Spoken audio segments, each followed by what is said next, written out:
আপনার ভাগ্য খারাপ বলেই আপনি এমন একটা দেশে জন্মগ্রহণ করেছেন যে দেশে অপরাধী হাসতে হাসতে জেলে চলে যায়, আবার জেল থেকে বের হয়ে আসে। আর ভিকটিম সবসময় ভিকটিমই রয়ে যায়।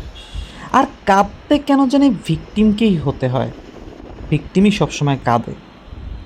এদেশ অপরাধীদের দেশ, অপরাধীরা যা খুশি তাই করতে পারে। আপনি কি কখনো দেখেছেন বড় বড় দেশ রাজনৈতিক যারা নেতা আছে, সাধারণ মানুষ কোনো তাদের নামে মামলা করে আজ পর্যন্ত ফায়দা হাসিল করতে পেরেছে বা তারা ন্যায় বিচার পেয়েছে? কখনোই পাওয়া যায়নি। হ্যাঁ, আপনি বলতে পারেন যে অনেক রাজনৈতিক নেতার বিচার হয়েছে।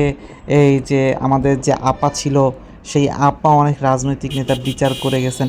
হ্যাঁ, করেছেন, কিন্তু আপা তার নিজের স্বার্থে, দলীয় স্বার্থে করেছিলেন। কিন্তু সাধারণ মানুষ কি কখনো বড় রাজনৈতিক নেতাদেরকে মামলা দিয়ে বা আইনের সাহায্য নিয়ে রাজনৈতিক নেতাদের ন্যায় বিচারের মুখোমুখি আনতে পেরেছে? পারেনি। এটা সম্ভব না এদেশে।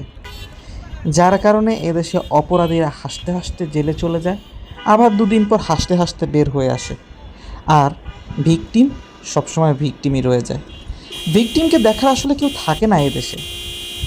কারণ অপরাধী যখন আবার বের হয়ে আসে, তখন ভিকটিম কিন্তু আরও বড় সমস্যার সম্মুখীন হয়। সেই সমস্যা থেকে কাটিয়ে ওঠা বড়ই মুশকিল হয়ে যাবে ভিকটিমের।